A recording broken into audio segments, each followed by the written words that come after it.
Hey there, everybody. It's your girl Barbie J here, and we are back with one of Tyler Perry's comedy dramas, The Oval, Season 4, Episode 9, Out of Line. And y'all know who was out of line.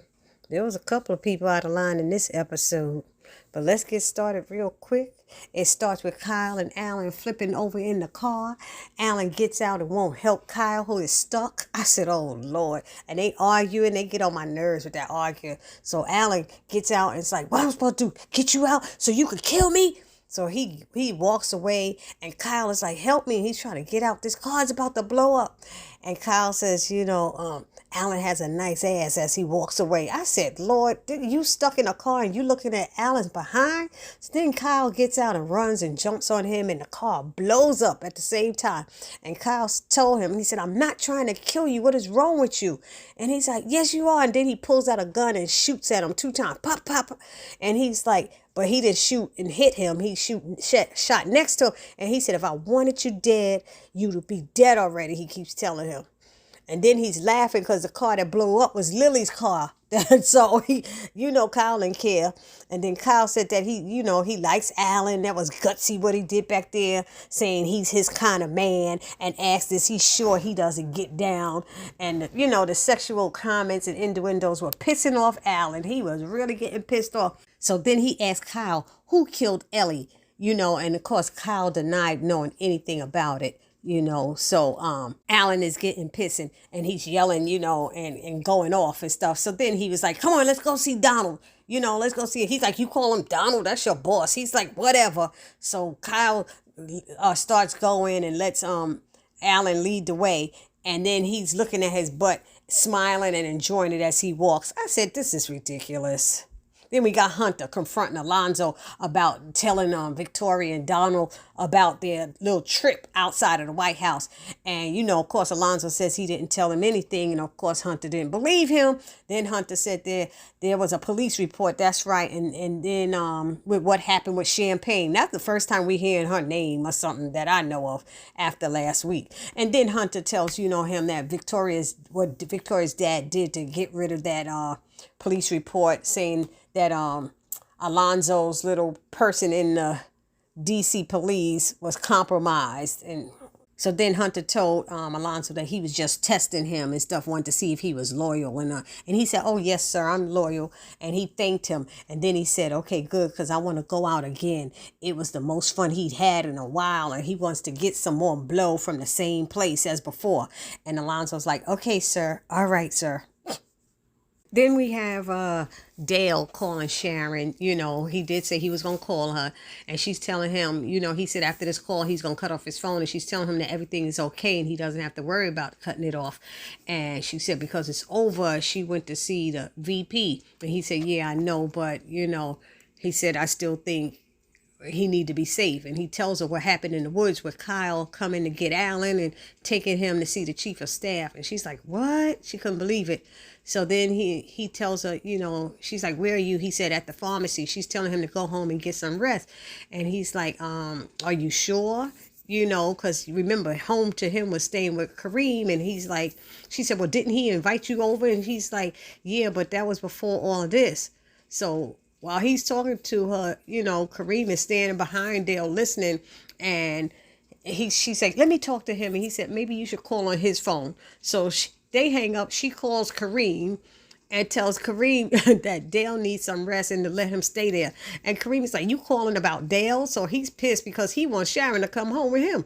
And he asks her, where is she? Sleeping. And she said, I'm at Nancy's. You know that? He asked, where at Nancy's? She said, you know what? I'm not going to do this with you because he want to know if she in the bed with, Barry or something.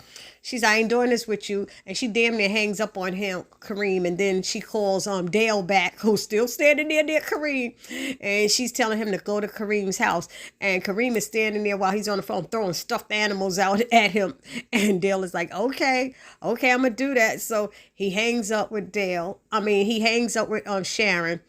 And then he asks Kareem if it's okay, and Kareem said it's okay. And then Kareem go, "You got a key, right?" Now, see, if Dale was a terrible person, Dale would have just used the key and went into the house anyway. He already got the daggone key. But he was respectful enough to not take advantage and think like some of our relatives would do. Think because they got a key to our house, they could just show up whenever they want. Some of y'all know y'all got relatives and friends like that. So Dale is a little hesitant to go home, and Kareem is like, "Are you a little nervous?" He said, "There's safety in power in numbers." He said, "There's safety in numbers." But anyway, that was that scene. Then we got the guy David. This is the first time we've seen hearing his name because I didn't know what his name was. David is talking to Jason and asking him about why he tried to kill himself. But that's after Jason asked him for one of those pills, talking about he's hungry and stuff. And the guy's like, "I got you." And he gives him a couple of the pills, and Jason pretends he's going to take the pills. And when the guy walks out, Jason grabs his cup that he let the guy lay down, and he breaks open the pills. It's so funny how it's so easy for him to break open those capsules. He got them open and put the powder in there and then put his finger in there and mixed it around. I was like, ew, that was nastier than putting the pill stuff in there. If you ask me, Jason's little disgusting damn fingers and stuff be touching his wee and stuff. So then as the guy is trying to talk to him and being nice, he tries to turn off the TV because he sees something coming on about Jason, and Jason wants to watch it, and he realizes that he's really dead and stuff, and they're going to bury him at Arlington Cemetery. I said, his ashes, how are they burying him, and what they going to do, bury an urn or something? Anyway, maybe they're going to put his ashes in a casket. Then we have, well, he said, Jason is seeing how the life is going to go on without him. He tells David how he hasn't seen his sister in months, not an email, not a letter, anything.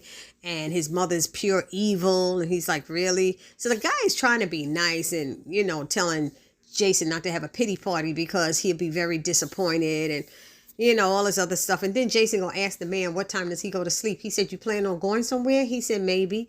And he was like, "Well, there's two problems. One, you don't know where you are. And two, you got to get through me." He said, "Well, you don't know who I am."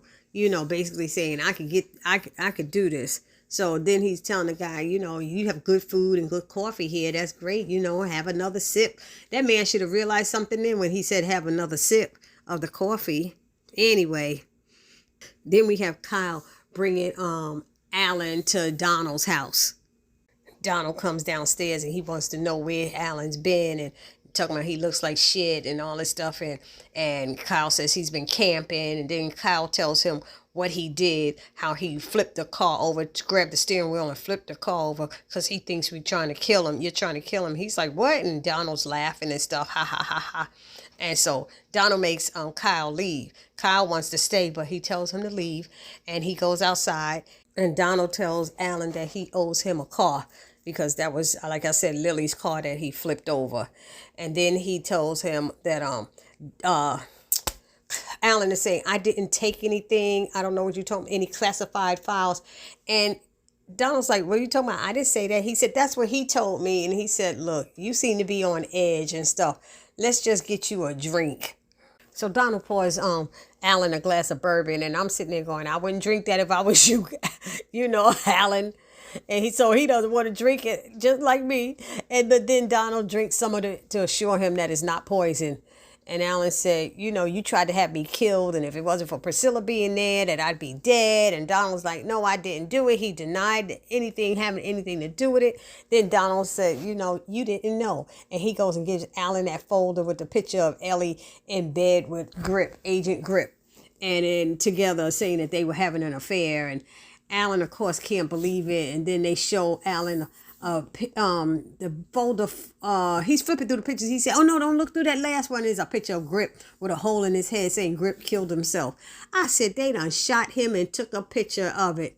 So Donald tells Alan that he loves him. After they finish talking a little bit, he says, "I love you," and he asked, "Do you love me too?" And Alan said, "Of course, sir." I was like, oh my God. So he calls Kyle to get Kyle to get an agent to take Alan home. He wants Alan to get some rest and see him at work in the morning. And when Alan leaves with the other agent, Kyle asks, "Can he sit down?" He sits down, and Donald says, he believed everything we said. He believed all of it. He said, why is they so stupid? And I was like, wow. See what I mean? It's just amazing. I can't believe Alan fell for that. But then Kyle said, why don't you let me take him out? And Donald said, oh no, that one is too cute. I want to play with him for a while. I said, you see?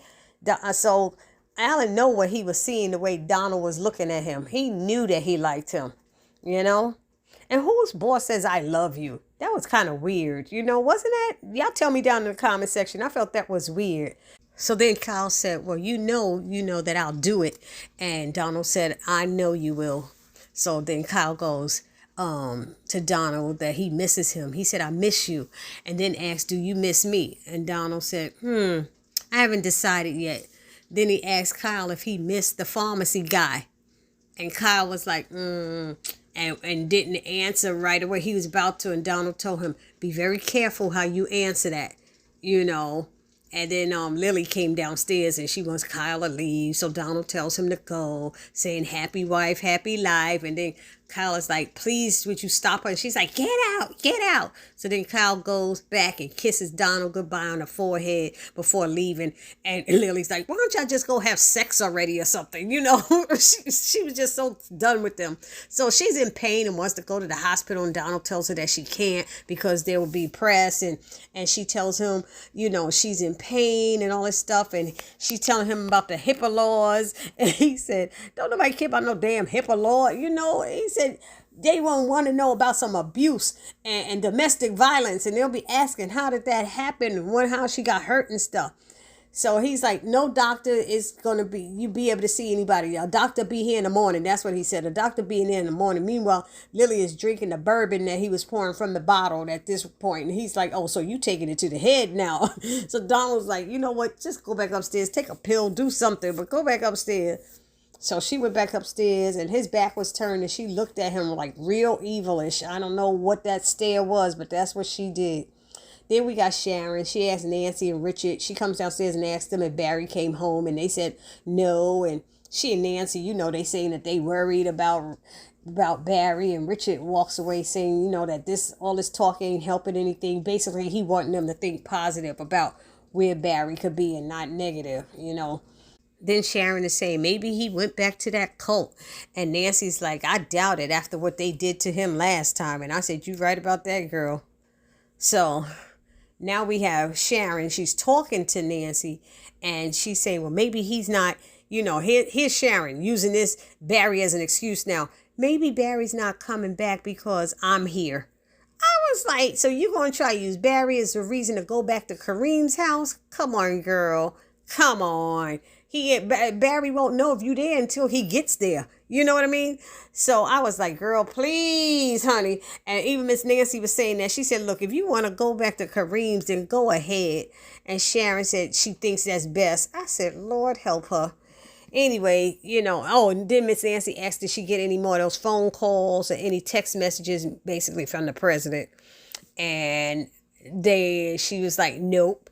And then Miss Nancy starts pressuring Sharon, saying, I'm not trying to pressure you. But in the meantime, she pressuring her to help out Max and Bobby to take down the president. And Sharon doesn't want to. And Nancy said, you're a street girl. You could do it, Miss Bitchtopia. And Sharon's like, Miss Nancy, why are you doing that? She's like looking around and stuff. And Nancy said, she tells her, just think about it. She said, I'm not trying to press you. Just think about it. Helping them. But they not thinking about what position this puts Sharon in. If Sharon goes along with it, it's not going to look like she was kidnapped. When she was kidnapped, they're going to think she was a willing participant. And these knuckleheads, the people who are older than her, ain't even thinking how it's going to affect her story. Anyway, then this was a shocker. We had Priscilla and Sam talking in their kitchen, acting civilized towards one another, and Sam's phone rings and he's winking at Priscilla.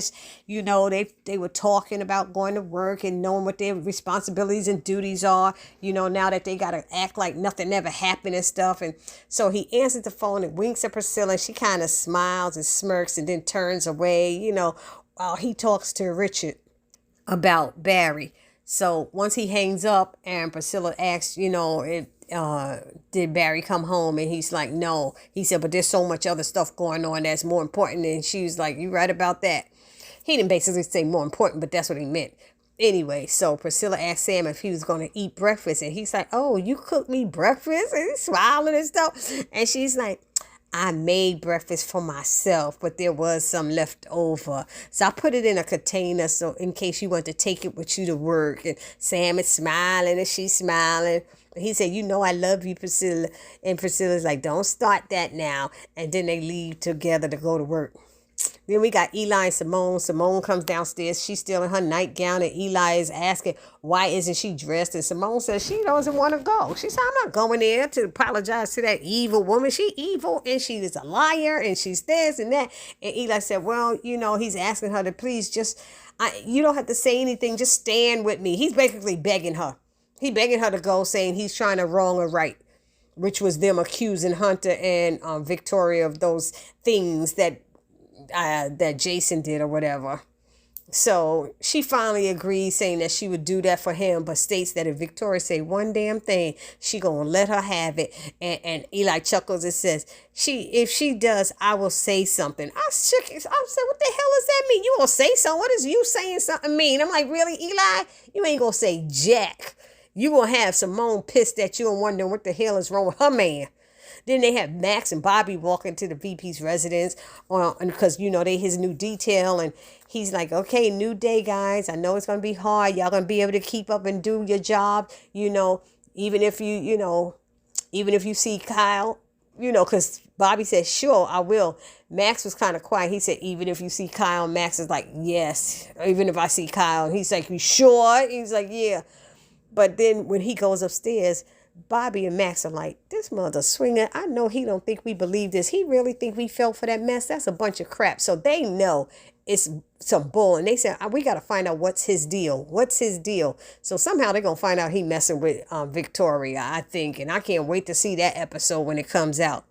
And lastly, we got David and Jason. They sitting in that cabin and they're chatting about Jason's mom and dad, the president and his wife. And then David, you know, he's talking and he's being chill. He's not doing anything to harm Jason. That's why I don't understand Jason's thinking. He got some little mental health issues going on because these people being nothing but nice and cooking for him and doing all this stuff, trying to tell him they're taking care of him. So then David starts feeling strange and he stands up and he says, oh my God, I don't feel good. He said, what did you do, Jason? What did you do? Oh my God. And he said, what we were doing here, this was for your own safety. It's for your own safety. What did you do? He said, you little shit. I said, oh, snap. And he falls into a chair and Jason is just smiling. And that's how it went off, y'all. So y'all let me know what you thought about this episode. I didn't think it was all that. I really didn't. But maybe somebody else did. Y'all tell me what the good parts were because I couldn't find any of them. Okay, you know, I'm open to hearing it. That's what this is all about. Our back and forth communication. Help me see what you see, okay? Because I ain't see jack. And who was out of line? I can't even tell you who was out of line. Who was out of line in this? Y'all tell me who was out of line. Eli was out of line, maybe? I don't know. It was good not to see Victoria, though. I'll tell you that much.